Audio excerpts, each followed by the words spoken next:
Good to go. Welcome back to Senate Education, 3:36 p.m., March 1st. The St. James. So based on yesterday's testimony from Pete Barbic, the Seelig, and others, we have a new draft of the school safety bill. I suspect it's not going to be our last, but let's go through it. I'm going to make an opening statement, if I may. The purpose of it seems, and I could be reading it wrong, it seems like there's a lot that could be done to streamline some of these comments. In other words, it says approved independent schools, and then it says the next one's public schools. Is there a way to sort of, I thought we were, publics and independents were all going to be kind of doing the same thing. I just want to make sure that matches the introduction. They are. Okay. So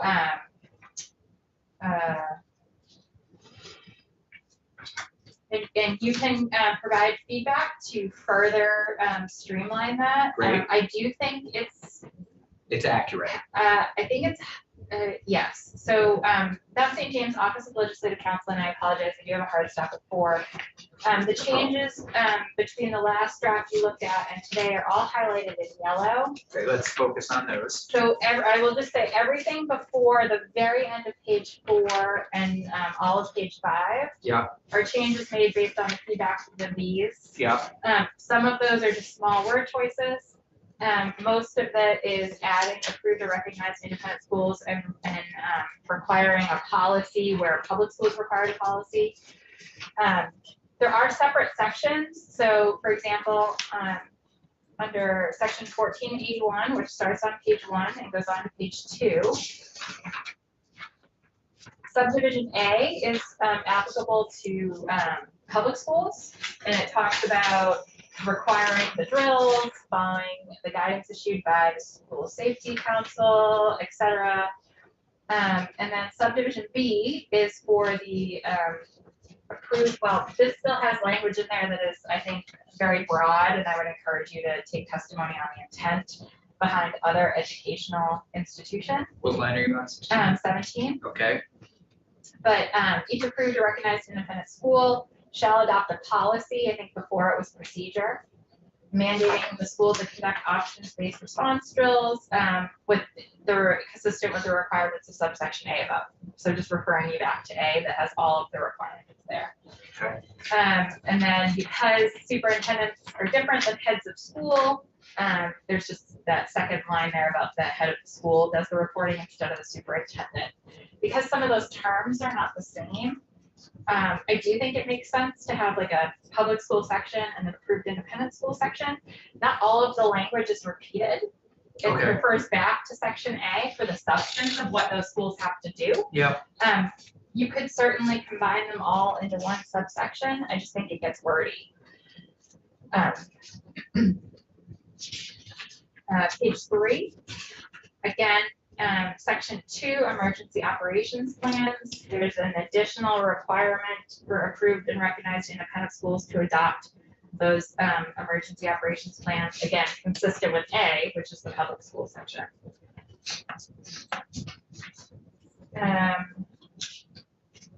Page 4, section 3, access control and visitor management policy.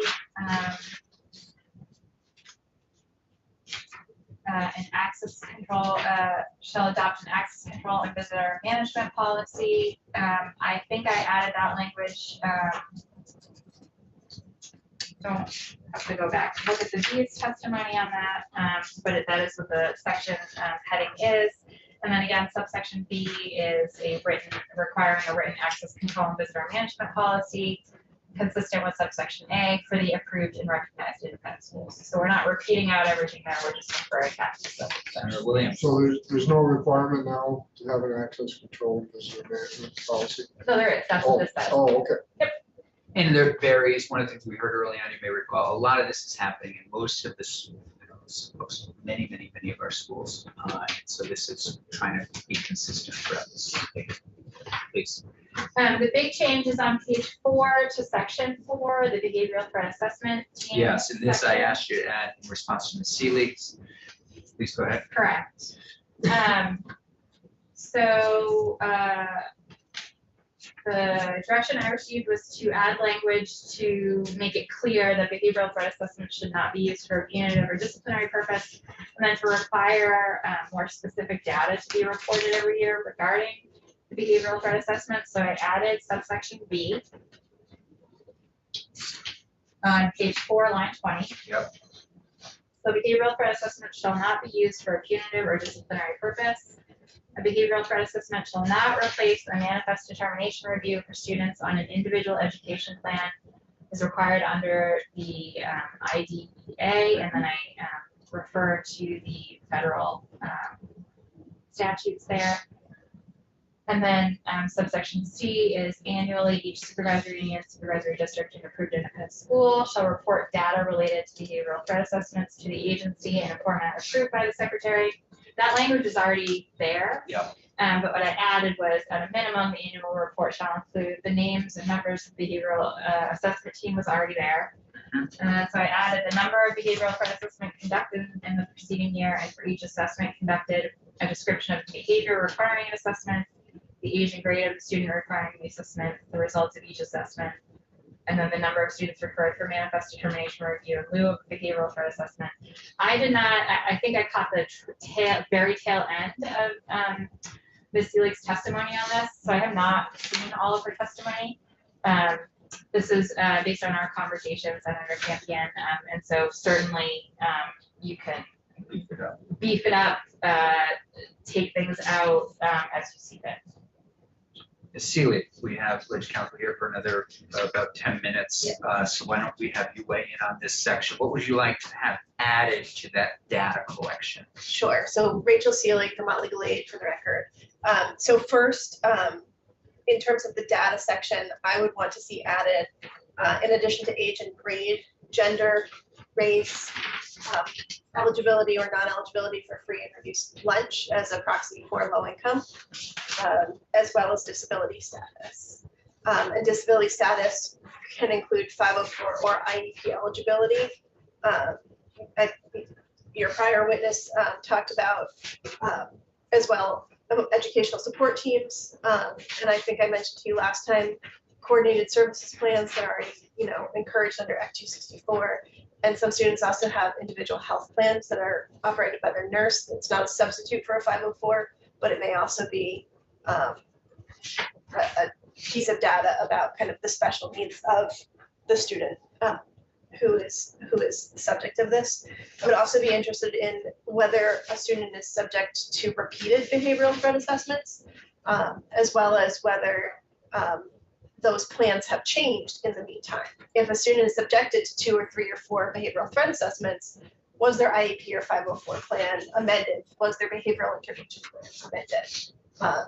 Because it's not, the student is not necessarily the threat. The student is not necessarily getting the services and supports they need to have the behavior to be safe in school.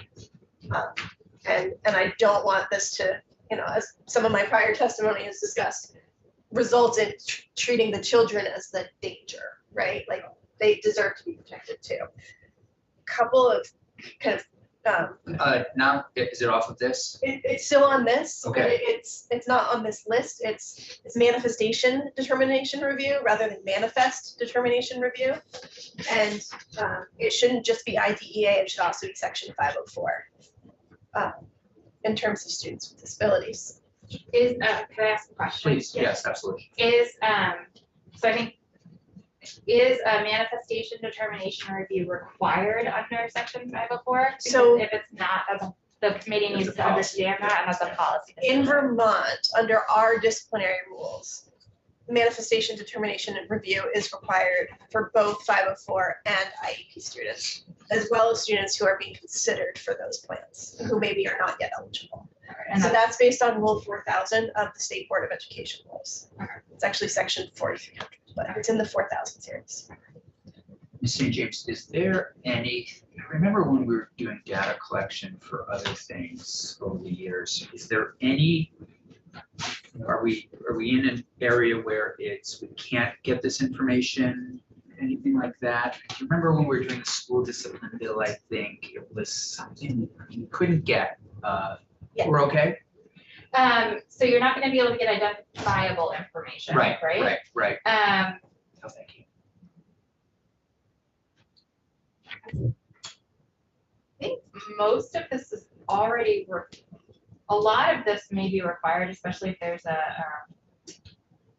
expense suspension or expulsion. But I will certainly ensure that anything moving forward, I don't have a concern about. Senator Brooks. I haven't formed my question. Okay. I've got one percolating. All right. Kirk away. Let us know when you're ready. Committee, just thoughts? What do you think? I was looking for a judicial Oh. committee guy. But, I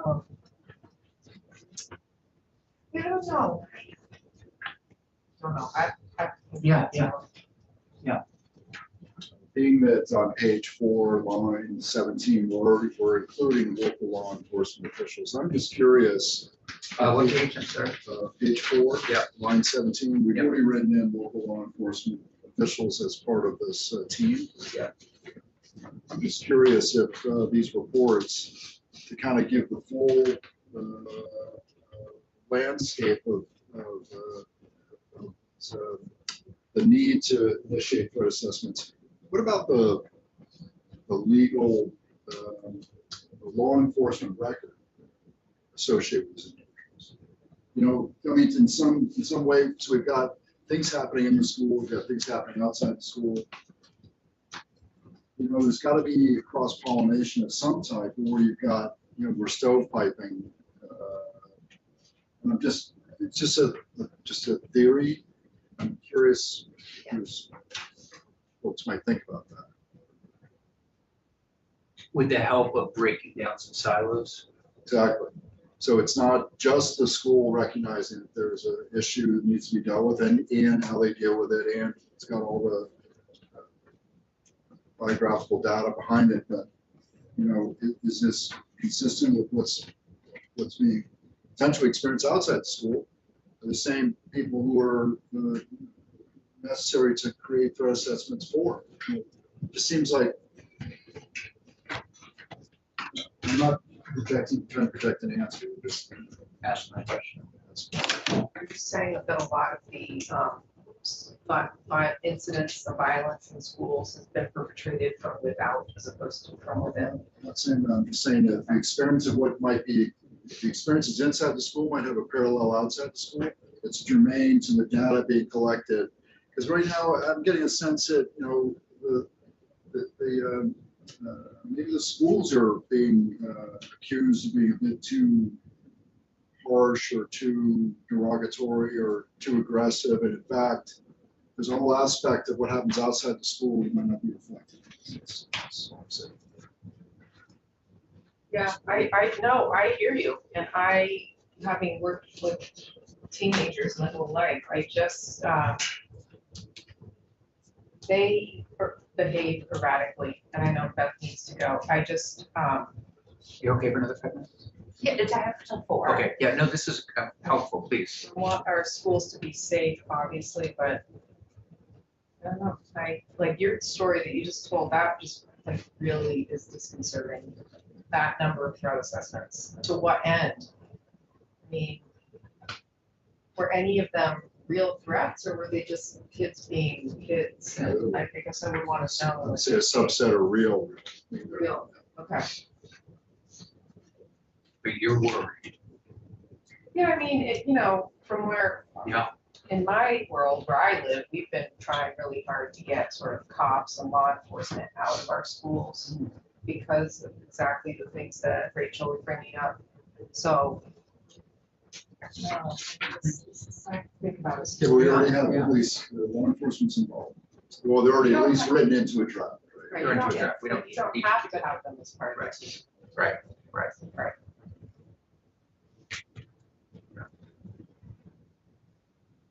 Senator Machine, what do you think? We have a lot of things, but they're still fermenting. Yeah, no, it's complicated stuff. I think what we're all trying to do is make sure that, correct me if I'm wrong, at least I'm hearing that you don't want kids misidentified. For 2 years, hearing testimonies about, you know, how serious suspensions and expulsions are, what that does to a kid, and that school to prison pipeline that really exists, that I have to give credit where credit's due, the Texas Agency of Education. They were sort of in the forefront of that. They were some of the first to stop it. We don't want to do more of that kind of stuff. And yet, to what everybody else is also saying, we want schools to be safe. And we want to make sure that when threats are happening, they're assessed and dealt with. I think we'll get somewhere, but I understand the complications.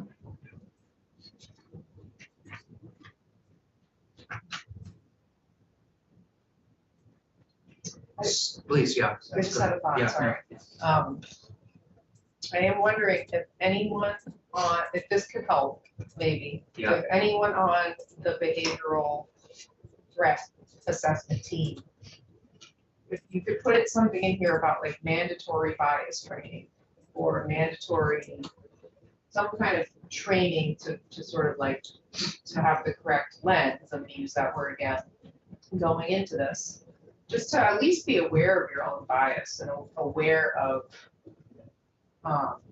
some of, you know, societal biases that we've all lived in and percolated in our whole lives. I just wonder if that could be helpful.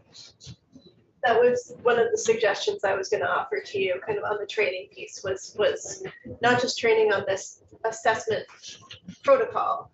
And I think there's potentially also some room to say the agency has to designate which of these vendors are even allowable, right? Like we've done that with restraint and seclusion. There's only certain vendors that are like by default allowable trainers. So I think that's one piece, because there are some models out there that are worse than, I mean, I don't like any of this, but there are models out there that are worse and are kind of more kind of otherizing of kids than others. But I just want to, I mean, you don't like any of it, and I understand. We're also, I mean, how do we keep our schools safe? How do we Yeah. make sure, because I mean, that's also something we're living the reality of. Okay. Well, so when you're hearing from your previous witness, the school safety committee, I got no issue with Yeah. those. Like, I do think that kind of like Yeah. ongoing process, I think the piece that I don't think actually keeps our schools safe is the targeting of kids and saying, this kid is a threat, without kind of having, you know, and it sounds like theirs is a district that is maybe engaging in some really good practices that are not reflected in this language, right? Like parents are involved and they make sure to involve people who do actually know the kid. None of that is required in what you have here. Those would certainly go a long way to make me feel less bad about this. But do you disagree that at some point, a kid could be a threat to a community? I think that's right, but I think mostly that comes from we didn't meet the kids' needs. Yeah, yeah. And so it's the Yeah. upstream investment on yeah. positive behavior interventions Yeah. and supports and restorative practice and preventing hazing, harassment, and bullying. And, you know, all of those things, I think, make it then less likely that we have 54 threat assessments, 58 threat assessments in less than a year, right? Like that suggests to me that these kids' needs are not being met. And there are a lot of reasons for that, but I think it's a good time to say, all right, well, what are those reasons and how can we meet those needs, rather than we haven't met these needs and so now we're going to say these kids are not part of our community and make our community unsafe. Yeah, sounds good. To that end, are we gonna acknowledge in this bill what we heard yesterday from Maura Yang around the correcting the standard, the severe and pervasive standard, and establishing a new one? I mean, for harassment? Yeah. Yeah, but we can't do that. Okay, that's that. There's just, yeah, Okay. we would do that, hopefully. I mean, I hate to use their miscellaneous ed bill, but for us to get these 3 bills out, Right, we just gotcha. can't jump Okay. into that right now. All right. But I agree, it's something we definitely have to cross over, have to jump in. Yeah, I thought the Can't way agree she more. explained it was great, and Yeah. it was like an upstream investment. Yes. Yeah, Paid yeah. dividends. The other thing I would just put out there to everyone, including you, Ms. Siegley, so what parts of this, is there a part of this, if this committee, so something's gonna leave this committee? Yeah. By crossover, is there part of this that needs to be looked at during the summer or, in another way before we get to that. Sure. And that's the only, but at the same time, I don't want anything happening in our schools Right. Well, we do a summer So- study committee. while we do a summer study committee. Right. And, that's a serious issue we know in the United States and in this state as well right now. Absolutely. So that's, I think, some of, as we're all speaking honestly here, that's, I think, kind of what we're grappling with. We want our schools to be super safe, as do you. Yes. At the same time, we want to make sure that we are not harming. I am happy to think more about this new draft that Ms. St. James has put together, and if I have additional recommendations where we're not taking behavioral threat assessment teams out, but put in some more of the safeguards that I've kind Like the of talked trainings with you that are about, good. like the trainings, like kind of defining what threats are rise to the level of these threat assessment teams coming together. I do recognize Right. if a student is suspected expelled, then we're just creating We're creating a bigger threats. problem, right? Your Rest word, of but yes, society. that's what I was, yeah, absolutely, you're absolutely right. Maybe.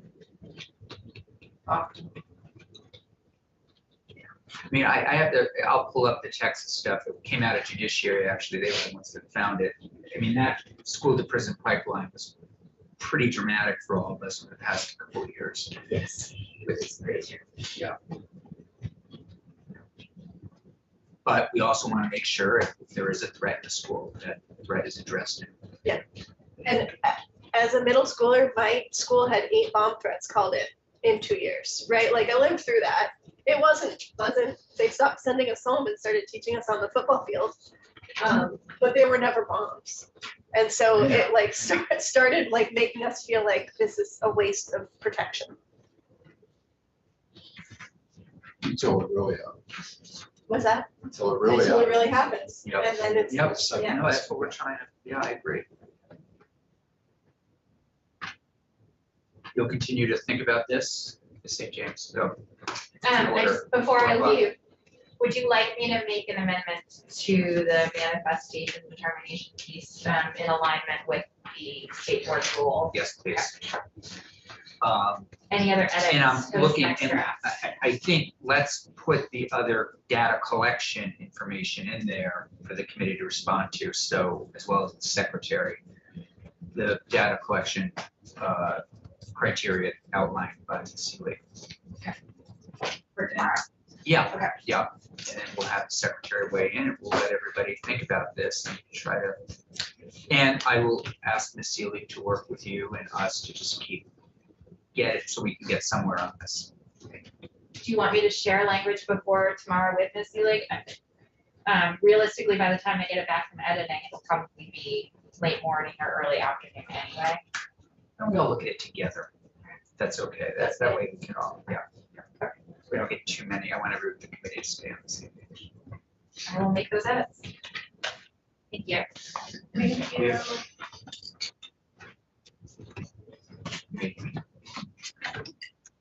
Tick, tick, tick. Are you staying on this? If not, I have another committee that needs to pay attention. Okay. Thank you so much for your Thank you. consideration. I really appreciate your time. Thanks, Rachel. So, anything right now? Not anything? Are we still on? Yeah. I got something. We are on for a little discussion. Yeah, please go ahead. Just something I want to say about what you said that. We've been trying to get police out of our schools for a long time. You know what?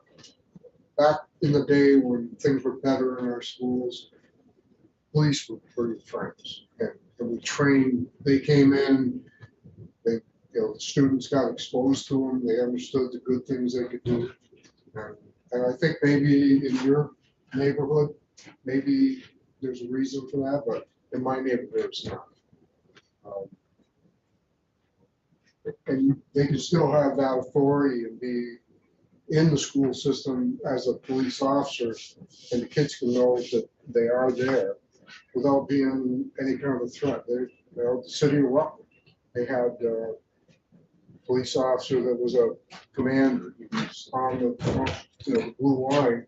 He took his guns off and went to special training, and he was out there trying to de-escalate situations So it can be done in the general public, it can also be done in the schools. So I just think that, sometimes there's a lot of situations that happen in schools because there's no consequences for it.